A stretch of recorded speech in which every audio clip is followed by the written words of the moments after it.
Turn yourself on, Miriam. Turning myself on. Yeah, I know, right? Okay, so I have two big files, and so this week I just looked through my files for a cute story, and this one's called The Pastor's Cat. This particular story made me laugh. Every time I think about the vision of that poor cat, just amuses me to no end. So hope this story leaves a bright spot in your day. Dwight Nelson recently told a true story about a pastor in his church. He had a kitten that climbed up a tree in his backyard and was afraid to come down. The pastor coaxed, offered warm milk, etc. The kitty would not come down. The tree was not sturdy enough to climb, so the pastor decided that if he tied a rope to his car and pulled it until the tree bent down, he could then reach up and get the kitty. Uh-oh. That's what he did, all the while checking his progress in the car. He then figured if he went just a little bit further, the tree would bend sufficiently for him to reach the kitten. But as he moved the car a little farther, the rope broke. Oh my gosh. The tree went boing, and the kitten instantly sailed through the air out of sight. Whoa! The pastor felt terrible. He walked all over the neighborhood asking people if they'd seen a little kitten. No, nobody had seen a stray kitten. Then he prayed, Lord, I just commit this kitten to your keeping, and went on about his business. A few days later, he was at the grocery store and met one of his church members. He happened to look in her shopping cart and was amazed to see cat food. The woman was a cat hater and everybody knew it. So he asked her, why are you buying cat food when you hate cats so much? She replied, you won't believe this. And then told him how her little girl had been begging her for a cat, but she kept refusing. Then a few days before, the child had begged again, and the mom finally told her little girl, well, if God gives you a cat, I'll let you keep it. She told the pastor, I watched my child go out in the yard, get on her knees, and ask God for a cat. And really, Pastor, you won't believe this, but I saw it with my own eyes. A kitten suddenly came flying out of the blue sky with its paws outstretched and landed right in front of her. That's cute. True story. I like that. I know. You could just get the image of that little kitty flying through the air. But you know they always land. They always land. They do. You know, Roxy has her grand kitty, and so I was going like this, and the kitty just like, and just, they drop. They have a beautiful sense of balance. It's so great. Well, as always, you know, we have a talk title, and the talk title is Be Yourself. And so as I thought about Be Yourself, how do we become more authentic? And I love your story, Barbara, because it kind of segues into a story about Sharon Stone. Y'all know who Sharon Stone is. You know what she's famous for, don't you? Basic Instinct, okay? But the story about being authentic and about allowing herself to shine. So I want to preface this a little bit. You know, God has given us talents and beautiful personalities and our uniqueness. And thank God for Barbara's unique personality. She likes to be loud. You know, it's good. And thank God we're all different. Otherwise, we'd be like Westworld. And you all know what that looked like. They were all robots. Oh, the Stepford Wives. That would be more like it. So anyway, if we have these beautiful divine gifts and we have been given these superpowers by God, why aren't we using them? Why aren't we using what our gifts are? And I think what a lot of it is that we have been conditioned by our family, by society, and we've been told what to do. And to be authentic and to be who you are, let me ask you something. Do you like somebody who looks like they're just posing, okay? They're just a little poser, they're just being fake. Or do you like real people? I love real people. As you were talking about Mary Sue, that girl is real, okay? She is real as a day is long. And it's because you can really understand their essence. And that's something that we've been given by Spirit. That's something that we were born with. That's our superpower. So if we have a great sense of humor, or we're just great at talking to people, or just being a quiet presence and having the room calm down when they come in, it doesn't matter. There's something in you that you know you have, but it's to acknowledge it and be present to it. So now I'll tell you the Sharon Stone story. She was, into her craft, and she wanted to learn how to act and become really good. She was trying really, really hard. And what ended up happening is the acting teacher said, you need to go home and not even do anything. Don't even think about this. Just be with who you are and stop trying so hard. Stop it. So she went home and she just allowed herself to be present. And then the next time she came back into class, she was more herself, and she quit trying to please him and the class and be a certain way. She said because of that coaching from him, 2 weeks later, she got the job for Basic Instinct. Okay? Well, the little side I gotta tell you, so somebody had called her mother and said, I can't believe your daughter is in that movie and it's so sexual. And the mother said, I can't believe she's playing a murderer. Okay, so it was like, there's how people think, all right?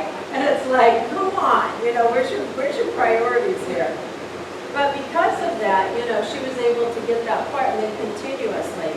The other thing with our ability, there's a part of us that we know is true.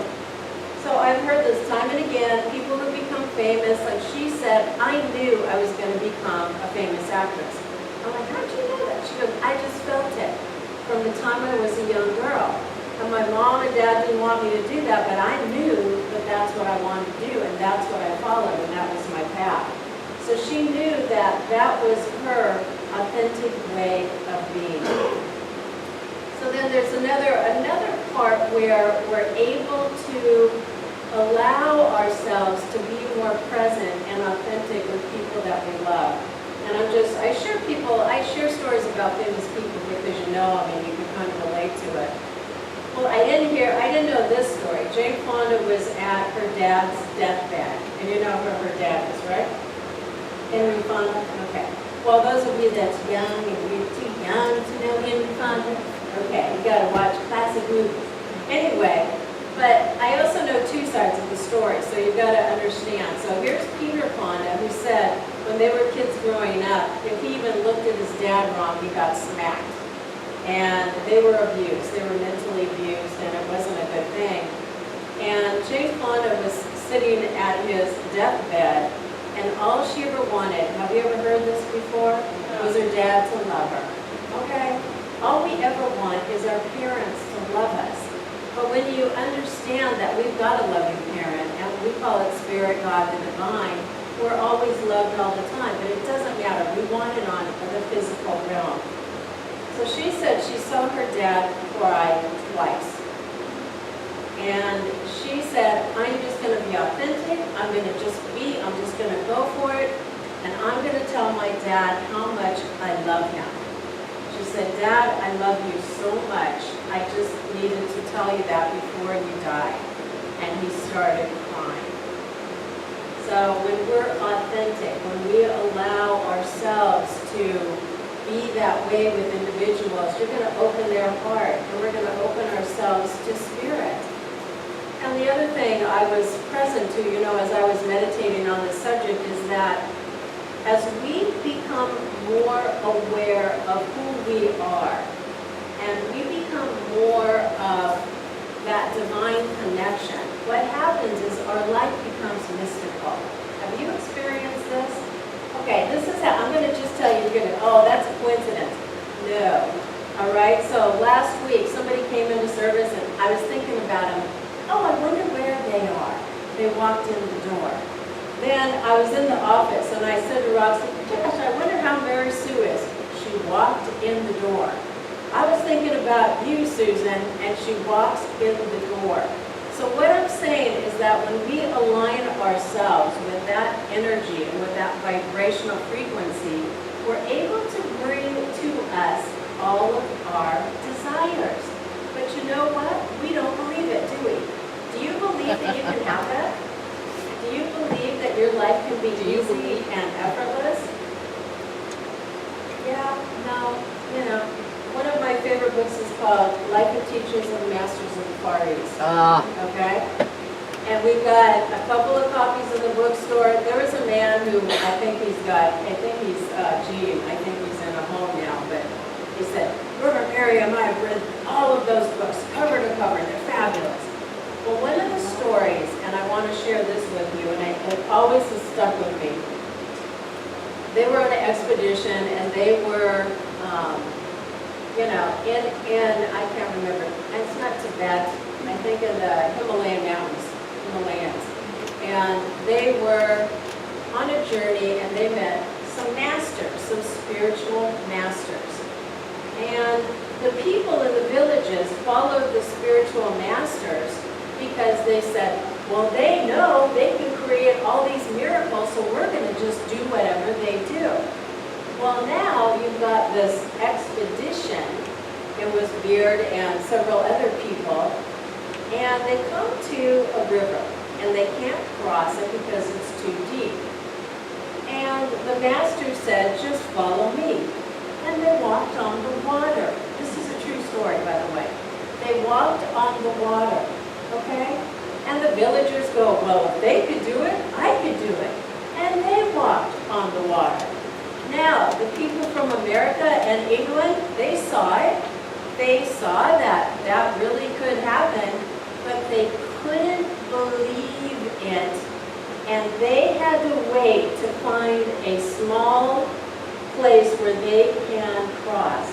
Because what happened is that they couldn't, even though they saw it, they couldn't have that go in and believe it.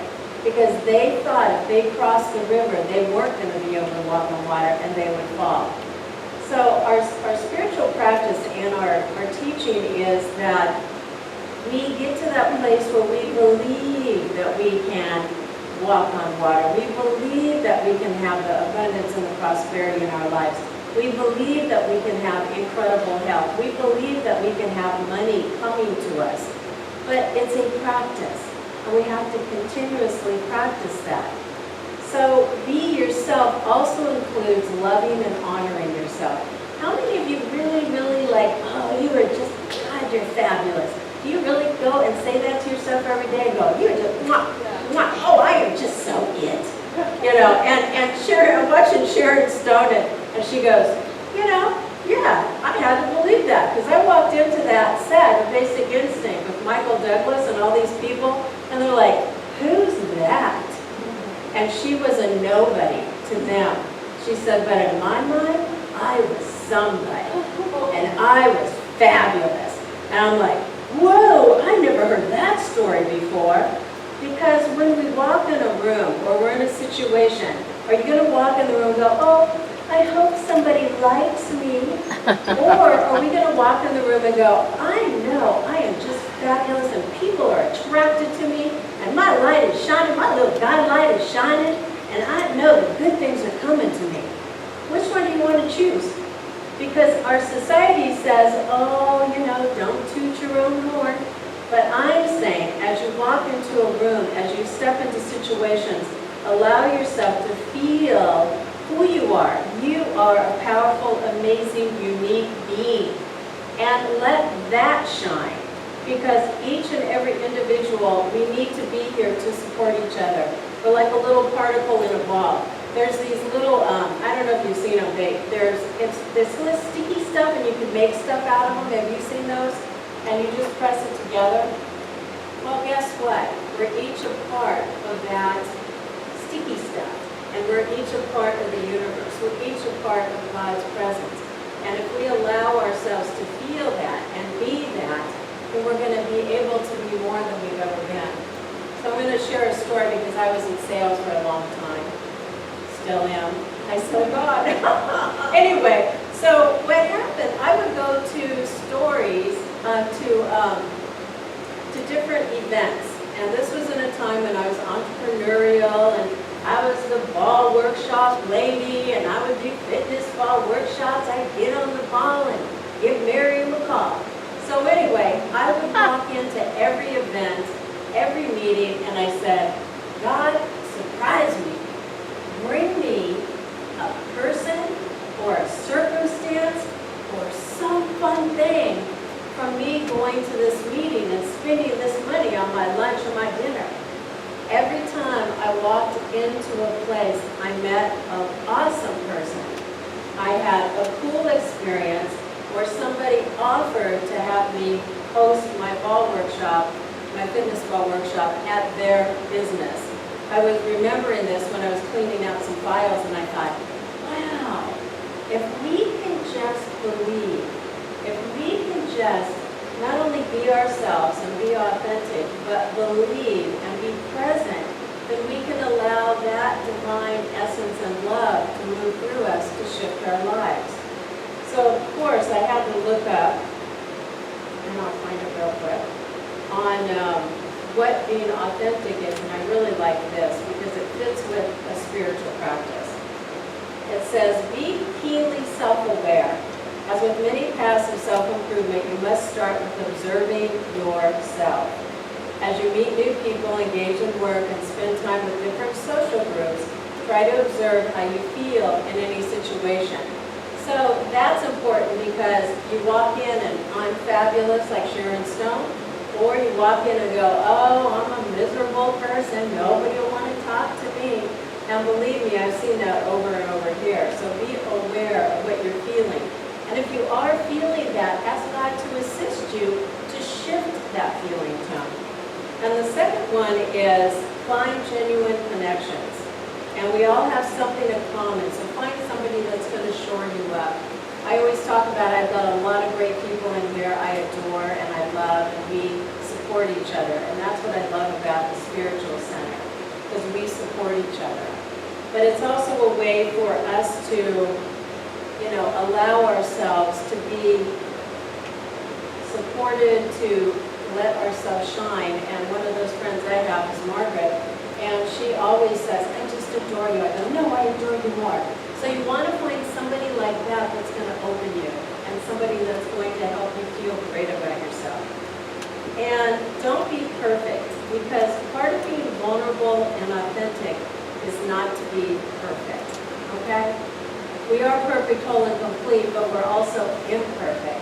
So allowing ourselves, and I've heard this over and over, we've heard it from famous people, not famous people, that when we make mistakes, what happens in our lives? We get an incredible growth lesson, and we get a way to shift and step into that other path that we didn't even know was there. So sometimes being imperfect is going to help us to shift. I shared last week about my daughter was diagnosed with breast cancer, and I said, so just don't say I have breast cancer, just say, I am healing, I am perfect, and she's not denying it.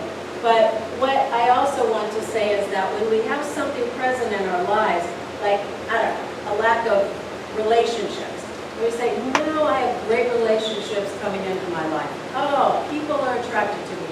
Whatever you need to say, because we want to shift that. And then finally, it's be present. So if you're in the middle of a conversation with somebody, be present to that individual.